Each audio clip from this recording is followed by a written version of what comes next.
saben melek mripate kok mesti kon gladhen. Lho karepe sampeyan niku pripun? Maiso tembok. Cek kula, Pak. Kowe kuwi jejering bocah lanang. Lah nggih. Bocah lanang kuwi aja seneng cingeng, gembeng. Bocah lanang kuwi kudu sing tatak tanggon. Pamrih supaya besok kowe urip ki ora jagakake wong. Lah nggih, sesambungane napa kalih kula gegladhen saben dinten? Maiso cempaka mapan ana ing alas ketupan. Lah nggih, sengaja kowe pancen tak slametake. Kalamun to kowe isih ana ing wewengkon Singasari. Urung tanggungmu kowe dadi tadah kala mangsane prajurit saka Singasari. nyuwun sewu, Pak. Wonten sesambetanipun napa kula kalih Singasari? Panjenengan kok malah bebingung. Kowe campur. Tenane kowe kuwi ora anake wong pidak pejarahan ora. Lajeng anake kere pacu piling bali uga dudu. Tenane bapak dhisik kuwi pangeran kadange ratu ana ing negara Singasari. kok ngantos kegelarang-gelarang wonten saking guwa tak kono. Lara-lara iki lak rikala isih ponang Jabang negara Singasari kuwi geger. Mergo tumindake wakmu Pangeran Tokjaya. Kadange bapak kuwi ana pakah sing barep kuwi wakmu Prabu Anusawati. Bu Anusawati sing angka loro bapak Maesa wong aton. Sing nomor 3 Pangeran Tokjaya sarta sing uragil kuwi Pangeran Topan. Gegere negara Singasari bapak kebet dikatutake dosa lan perkarane waktu Anusawati. Mergo iki dina wis gugur jalaran saka tumindake Pak Lekmu Pangeran Tokjaya. Pak, sinareng kula ngertos dedongan panjenengan. Rumaos katudut ati kula badhe balas kirangipun sastra kirangipun bapak. Simbokmu ya ibumu mati. Lho, Mergo diprawoso kelawan Pangeran Topan. Dohe Maesa cempok. Tak ajeni, tak regani kuwanen. Kekendelan nanging tancakake dalan sing bener, sing upama. Kalamun to kowe kepen malsake sastra wirange ibumu, sastra wirange bapak, tumindak sing kurang petung, padha wae mati gantung. lajeng kula kedah kados pundi? Ya, ndak lelani kowe malsake sastra wirange ibumu ya bapakmu. Saranane siji. Napa niku? Kowe kudu kedunungan Kiai Gandring ya Kiai Margapati. Pangestune kula colonge, Pak. Mapane ana ing gedhong pusaka Singasari. Saturunge budal megeng ambekan kaping 7. Tumuli jujuk ana ing gedhong pusaka negara Singasari. Selamat Basuki. Pangestu panjenengan ingkang kula suwun. Muji ing Singasari.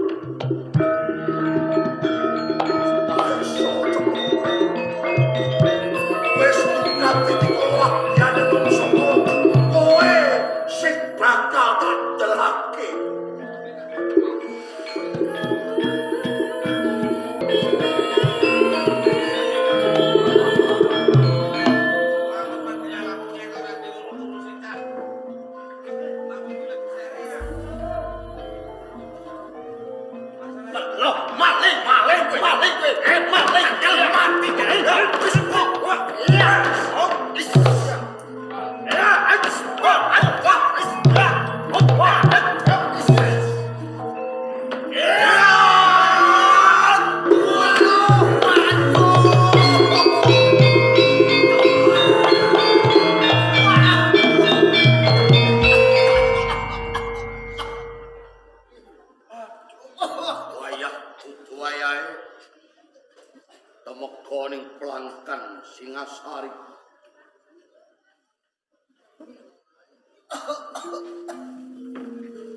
Belum.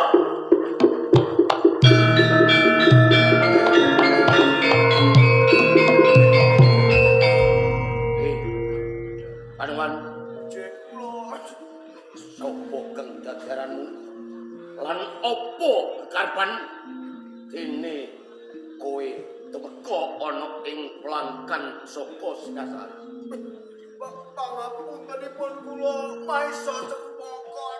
Iso cempok Jek apa? kula Nitro Margapati nanging sampun kedisian tiyang Margapati lan yen ngono kowe.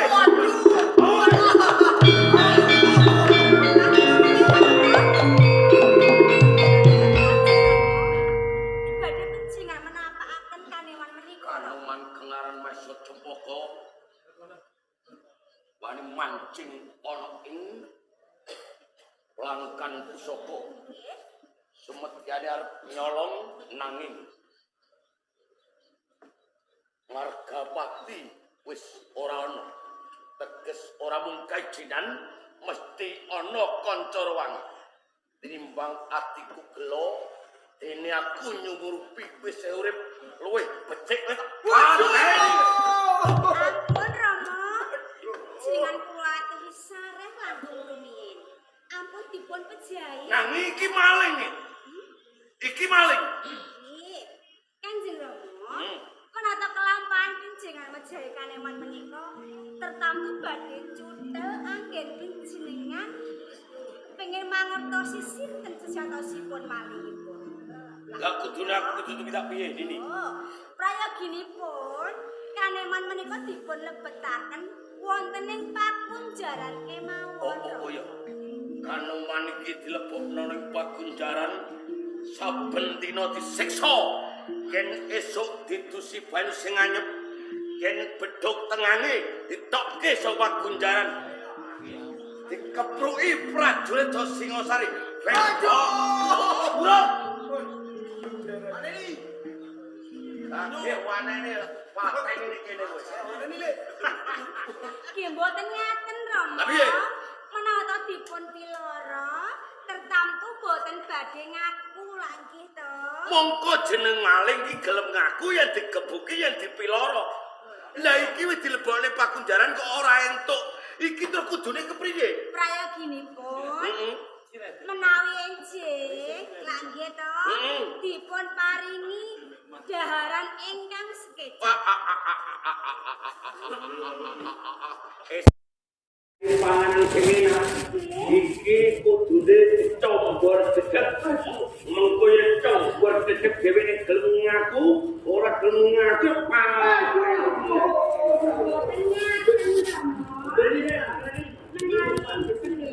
Neso piye? Paringi sop iga. Sop iga. Wih. Wih. Lagi, Cok.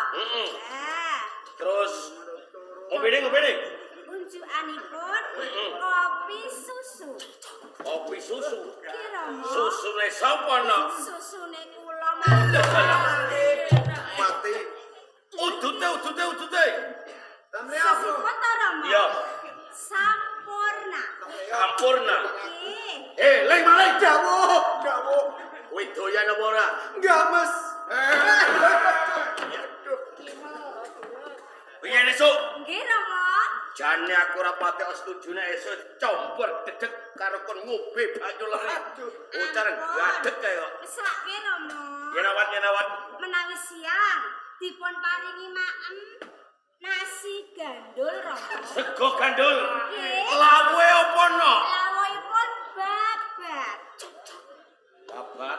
Nggih. Ngombene. Ngombene, Rama. Es teler. Udute no. Udute Marlboro. Leng maling. Dawuh. Kowe yo doyan. Ngimel. Kowe yo doyan. Doyan enggak, Mas. Tuku dhewe. Nyagerke. Aduh. Yen awan. Nggih, Rama. Yen wanci bengi kudune didus nganggo banyu sing adem. Boten, Rama. Lah kudune piye? Menawi to dalu diparingi Sego bosok. Boten. Cemplung segoro wis. Dipun paringi Apik. Cemplung ke segara mbek dinggo mangan iwak blutek. ampun. Dipun paringi nasi goreng Rama. Sego goreng. Nggih. Lawuhe. Lawuhipun. Rempelo ati Rama. Rempelo ati. Nggih. Rempelo iki lanang lan nek wedok. Panjenengane iku lho nggih. Rempelo ati. Ngombene no. Unjukanipun.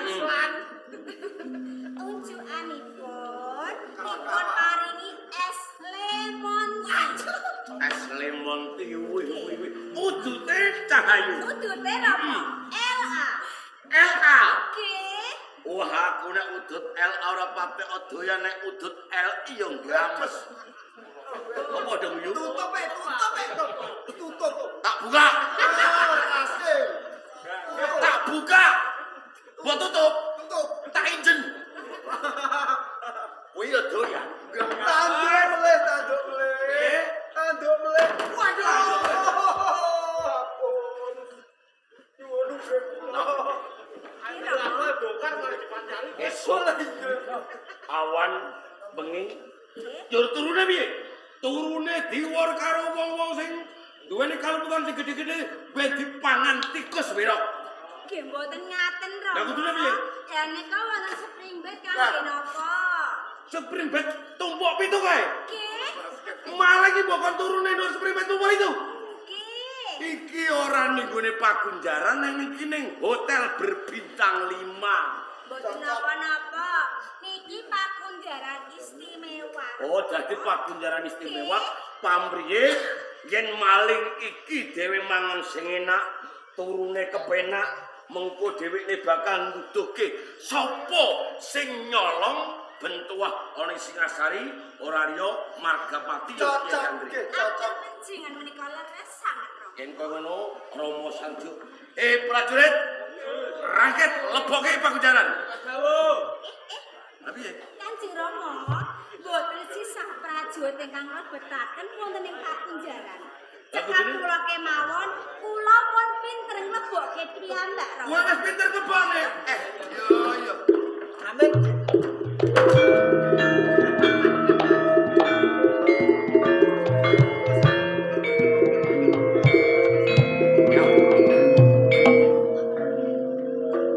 Yang tak rasake putraku Yosua mambati lawan maling yo nanging ojo ngarep yen to kowe cekap lawan maling kae mergo maling kae bubayan leno maling kae mesti tunggange Pak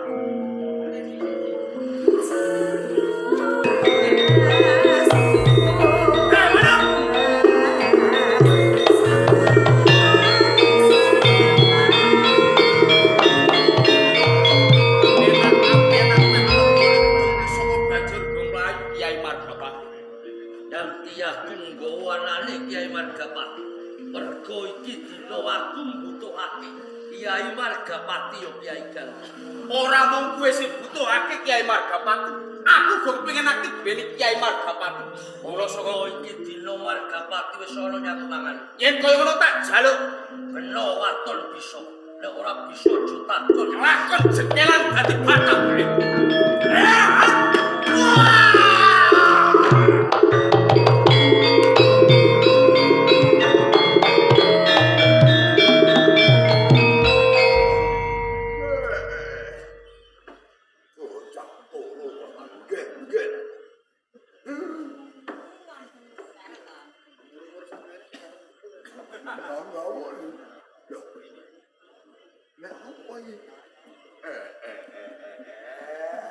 Ayo. Tani.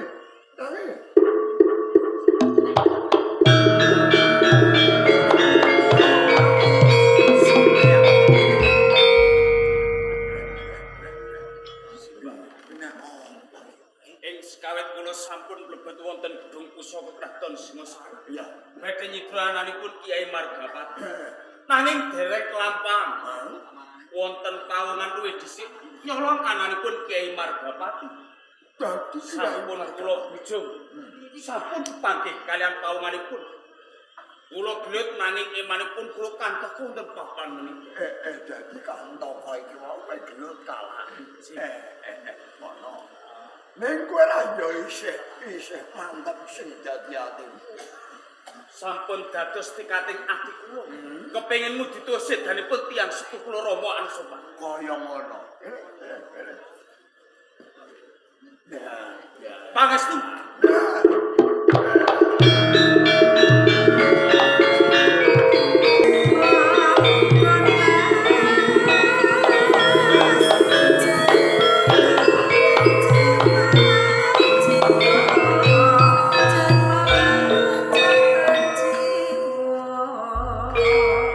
Iki dina pun Kakang wis bisa ngregem anane Margapati ya Kiai Gandeng.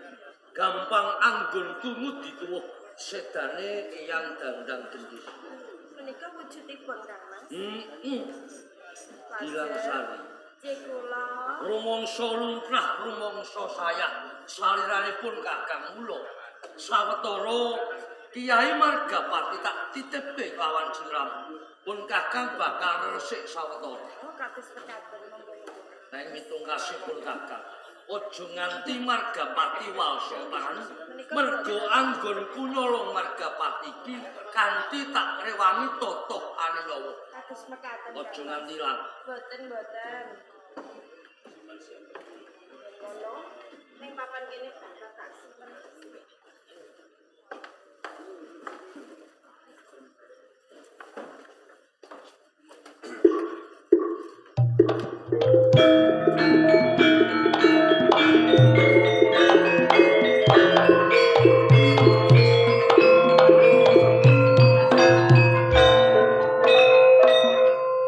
Mengko dhisik. Sapa kowe sak tenane pawongan nganti kowe wani mlebono ing Taman Sari kene? Aku Ragawuni. Ranggawuni. Bener. Banjur karepmu apa? Satenane sapa dadi aran Diwanake aku Gilang Sari. Gilang Sari. Satenane nganti aku mlebu ning Taman Sari kene aku golek pawongan sing nggawa Kiai Margapati. Tak sawang saka kadohan dhewene mlebu ning Taman Sari kene mula aku njaluk. Kiai Margapati tak jaluk. Lah kok gampang temen tempuhmu? Ketemu jono ing Taman Sari mung kepengin njaluk Kyai Margapati. Bener. Ranggawuni, kowe ngerti ora? Iki taman larangan. Tamangka. Sok sapa wae sing mlebu ana ing taman larangan kene bakal entuk pidana. Dadi taman iki taman larangan sok sapa wae kawujudan jalu mlebu tanpa palilanku bakal nampa pidana. Pancen bener kuwi. Yen aku dinak 8 aku ngakoni mergo aku wis mlebu ning Taman Sari kene tanpa palilanku. Yen kaya ngono aku pasrah bongkokan yen pancen kowe bakal meni pidana karo aku. Oh kaya ngono. Ning papan kene aku bakal maring kowe pidana, yaiku pidana gantung. Hukum gantung. Siap. Mung perkara kaluputan cilik wae kowe bakal menehi hukum gantung karo Ragawuni. Pancen bener mergo kowe wis luput. Ora jumbuh karo kaluputanku yen to aku kudu nampa gantung. Ranggawuni, nganti aku menehi kowe hukum gantung kuwi ora digantung ana ing tengah alun-alun kuwi ora digantung karo taman sing gedhe kuwi ora. Nanging aku menehi kowe iku hukum gantung kawin Ranggawuni. Hukum gantung kawin. Heeh. Saka sak ngertiku hukum gantung kuwi ya dipapanke tengahing alon-alon nganggo gadung sing gedhe ditarik karo perangane prajurit kuwi sing aran hukum gantung. Lah iki kok hukum gantung kawin sing piye?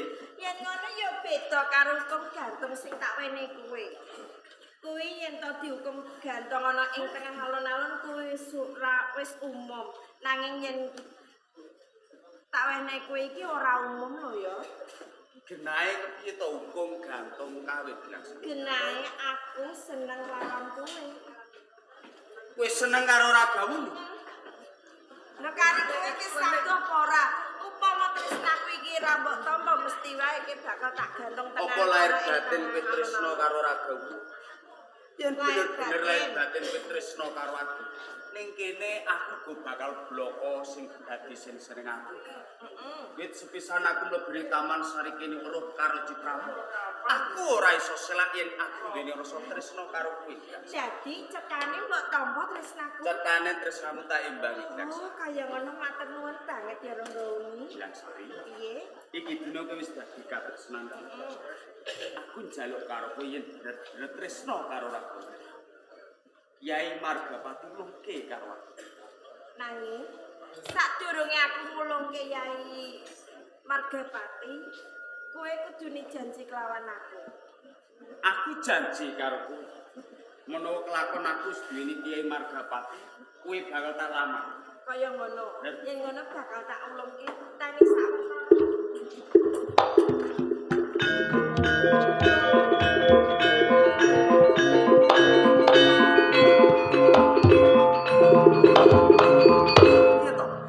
Nek janji yo, sawise aku ngulungke Yai Margapati, kowe aja nganti ngapusi aku yen to aku bakal mbok Rajaune bocah lanang ora bakal selate janji bakal netepi karo janji. yen kaya ngono bakal tak tagih janji ora gawe.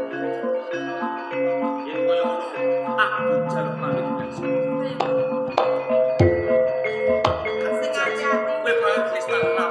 Kaya ngono Kakak.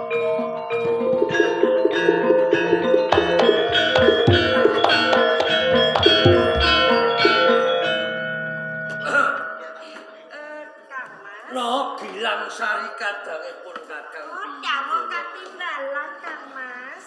Iki dina rumangsa mari sayaipun Kakang.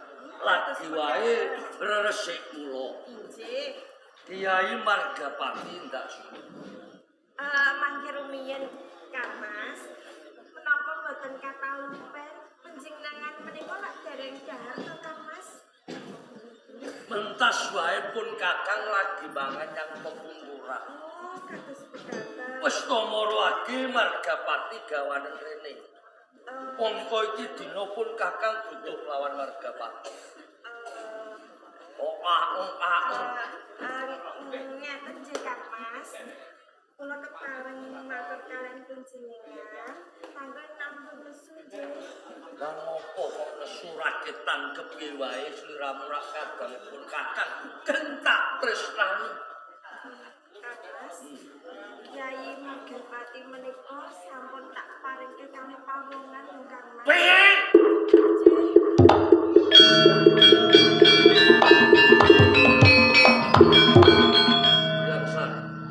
Nek matur raja waton matur.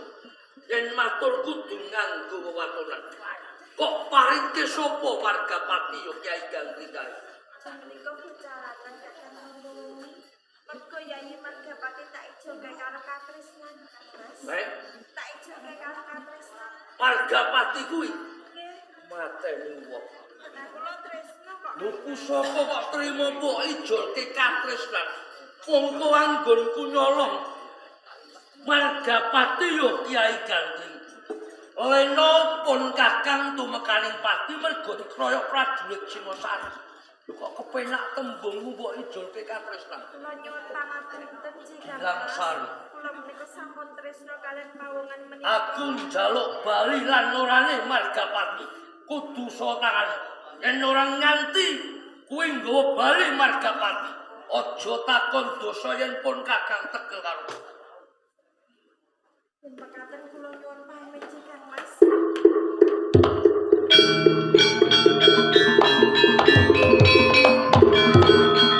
Kepenak Margapati dijolke katresnan.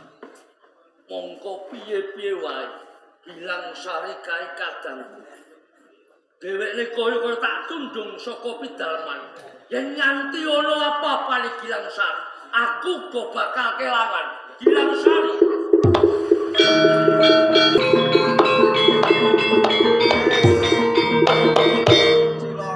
Cilaka.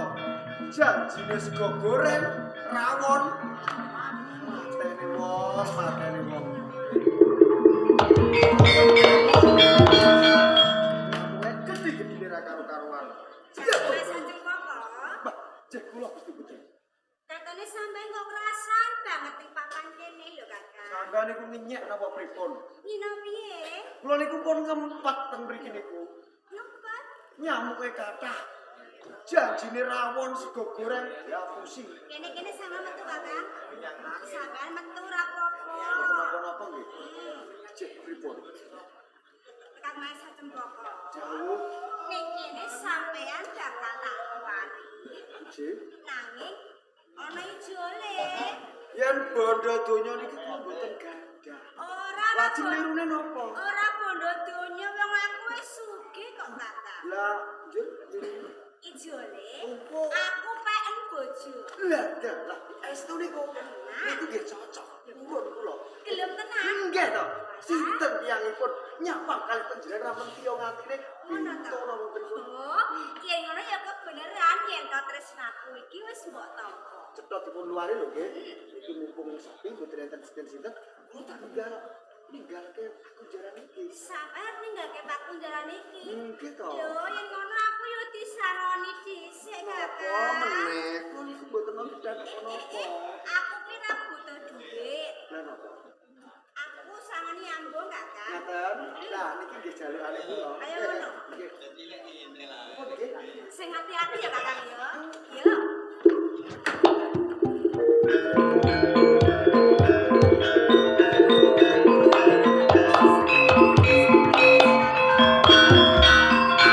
Putraning Rama.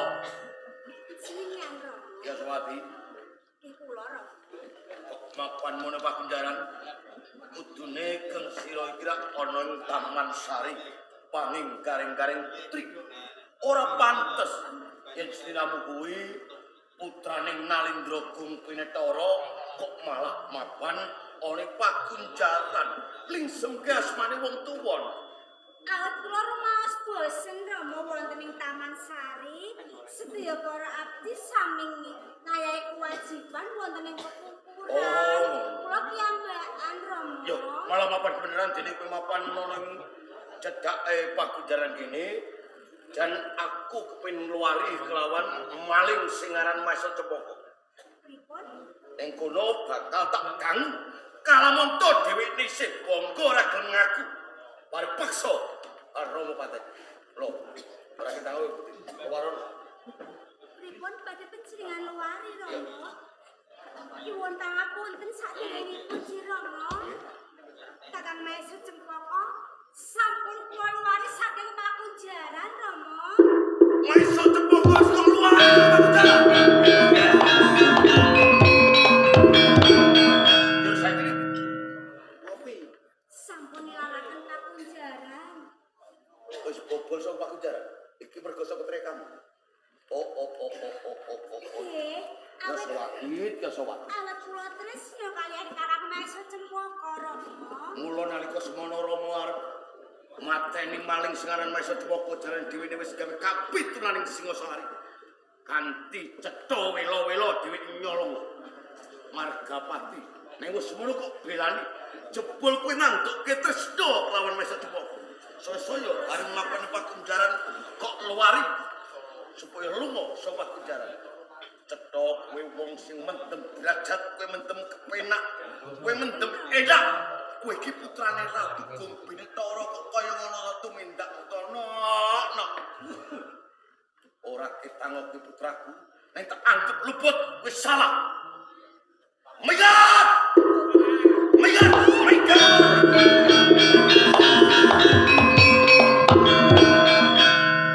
Anak kurang ajar. Jeneng maling kok malah belani. Bener anak celeng.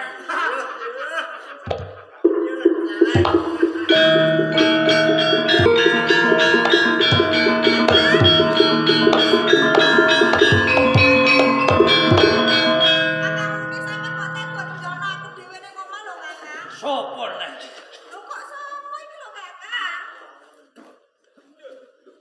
Model anyar. Pekane sopo? Pakane gembrek. PK. Iki sopo kenal wae durung. Lho kok wani jowal-jawil. Kula mriko mintarse kula madosi kakange kula niki wau. Kangamu jenenge sopo? Kakang Uni. Ora nggawuni to. Nggih. Opo pawakane pasuryane jebres lawan aku satemah kuwe wani ngrangkul karo aku. Nggih niki wong tak kira nggih kakang muni nggih sepurane Kanjeng. Iwanuke Mintarsi. Aku Pangeran Astrajaya. Dadi bener kowe kepengin golek sedulurmu kang aran Ragauni. Nggih. Kowe bakal bisa ketemu lawan Ranggawuni. Nanging ana syarate. Syarate napa niku? Waton kowe gelem katresnanku satemah tadi bojoku Dadi bojone jenengan. bisa ketemu lawan Ranggawuni. Nggih kula nggih purun. Purun. Bocah wedok kok gambaran iki pateni wong. Pripun lho? Gelem tenan. Nggih purun. Ngene ya gacok iki. Ayo nek ngono. Lha ayo temu. Bojo-bojonan ngono kok.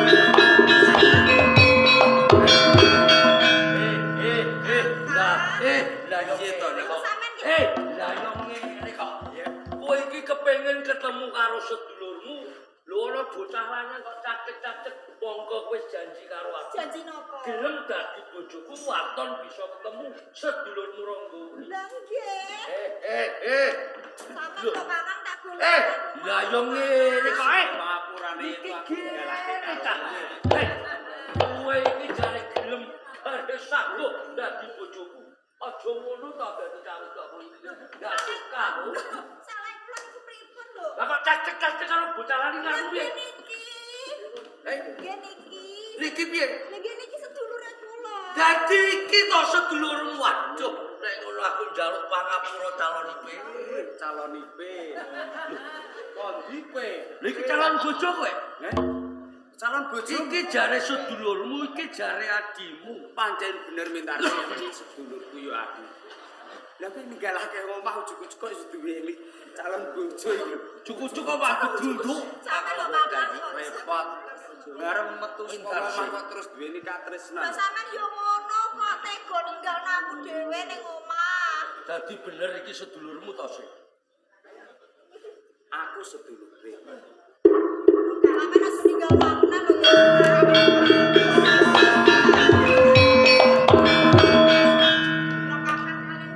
Kangen yo, Kak. Hilang Sari. Jebul kaya Iki ngono wis to. gedhe ora usah. Ayu pasuryanmu nanging kowe iki bocah wadon sing tok mis. Apa kakang? Wong wadon sing tok mis. Aku tok mis. Iya, Lho, nyatane wis luwih bagus sing luwih sugih. Banjur kowe kepincut karo bocah lanang kae. lho kene pomo aku kepengin karo bocah lanang iki ora dadi. Mati. Lho ngono iku kok malah cedak-cedak ngene iku piye to kakang? Ora cocok karo sampean lho sampean yo malah cedak karo bocah wadon. Iki omong apa iki? Lha kene Ya suka. sama. Hilang Iki Sari. kaya wis manuk, kaya wis kenali sapa iki? Lah iki katresnan. Hei. Kakang Mas nggih. Iki katresnanmu Gilang Sari. Nggih leres niki. Iki jam bingungke. Lah kok bingungke piye? Mongko kowe duwe adi Mintarsi. Mintarsi. Gilang Sari iki adiku. Umpama kelakon Mintarsi dadi bojoku, Gilang Sari dadi bojoku.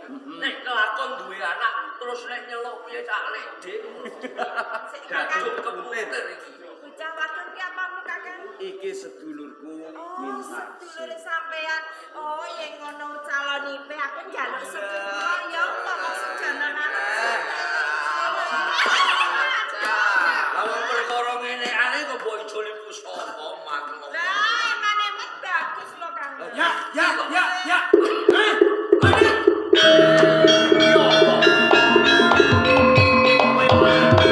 Sing paling kowe margapati gorene. Kalau lae Mas. Mati wis ana ning tanganku. Cuk melu-melu kowe. Coba ngerti. Tak jaluk. Kok jaluk. Kena waton kowe bisa ora bisa mati. Mati.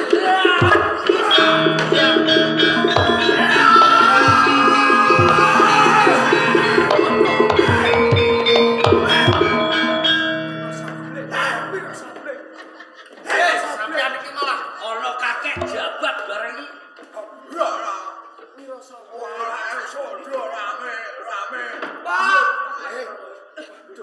Magapati sampun wonten, Pak. Ayah ning kene. waduh panjenengan. Mami, papi. Kowe kira wis tak kandhani. aja golek bocah wadon sing sugih. Golek anake rondo sing paling mlarat.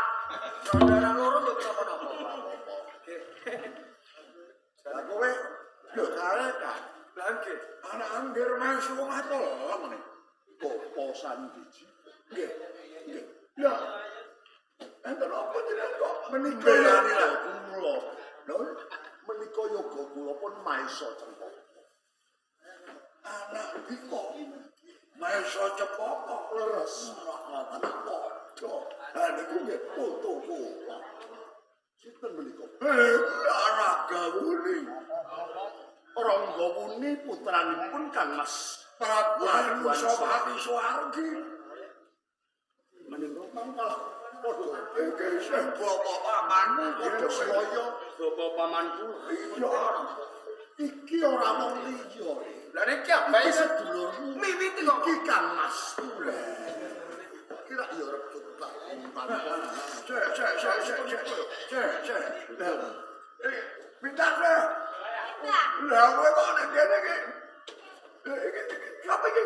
Kula Pangeran Astrajaya, putranipun Rama Dipati Jaya saka saking Kraton Kediri. Kediri. Wayah Prabu Dandang Gendhe Suwargi. Terus Menika Bilang Sari. Gelang sari. Sampun dados katresnan kula. Dados katresnan kula. Nek mosok iya. Ya, Kowe yo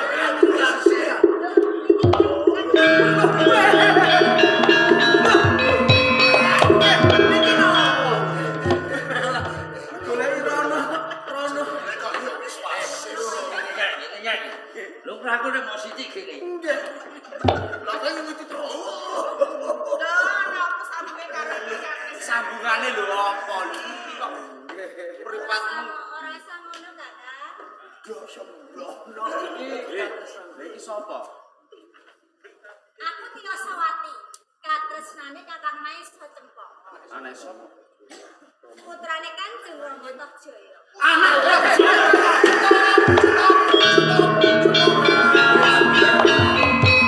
Menika putranipun Tohjaya. Iki bocah ora ngerti jak. Wes bresep. Dadi katot-katot kemong tuane. Badhe kula tumpes tapis tanpa tilas.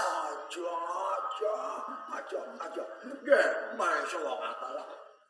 Lho, pangane. Maisa cempaka sedya lusna marang Kiai Margapati. Arep digunakake apa?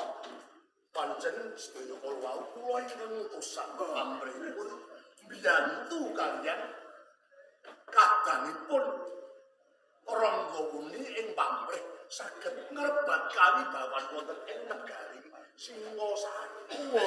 Kula nerake matur nuwun menawi panjenengan kersa sabiyan dhateng kula. Ngrebat Dampar Mesundanu wonten kraton Singasari. Bener kaya ngono anak Kula nggih nunggal karep kepengin darbai wontenipun Margapati nggih Kiai Gandring kagem ngudi tuwuh sedanipun Yang Dandang Kediri. padha nunggal arep. Nunggal arep. Ah, ngono digandel.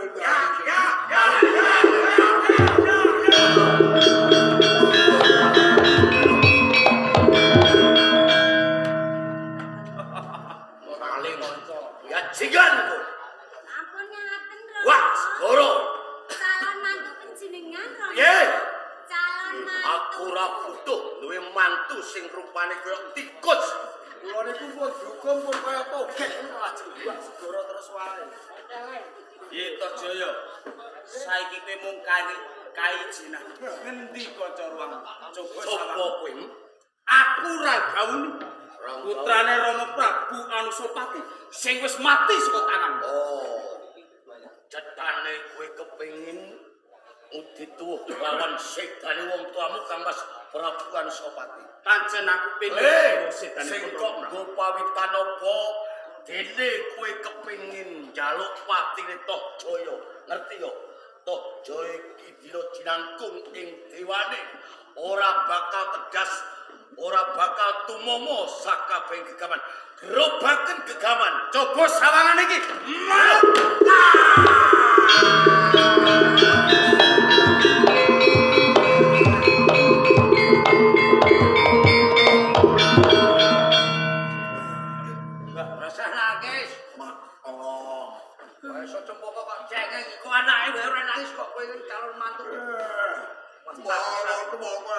aku sih. Katut ke dosane apa pripun iki? Ini lho kakang itu gak karo aku kakang ini. Sapunika Jaya sampun penting pati. Ya. Awit Kiai Margapati. Kengene.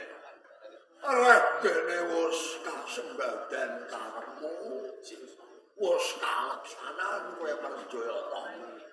Tok yo. Kiai Gandreng yo Kiai Margapati bakal ndak suwun. Awet ora tak suwun bebayani Kiai Margapati wis ngokop getihe menungso pitu. Sampun pitu. Siji. Kiai Gandreng kang yasa gamane iki matine saka Kiai Margapati. Prabu Tunggul Ametung Sedo. Tenang bandel pengalasan Sirna Kebo Ijo mati. Prabu Anusapati gugur jangkepe pitu.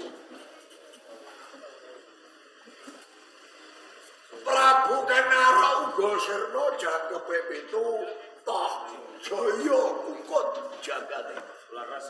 mula iki tak jaluk bakal tak larung ing segara kidul ben ora nuwuhake prastawa ing Singosari. Menika terus ngaten Kiai Margapati badhe kula pas.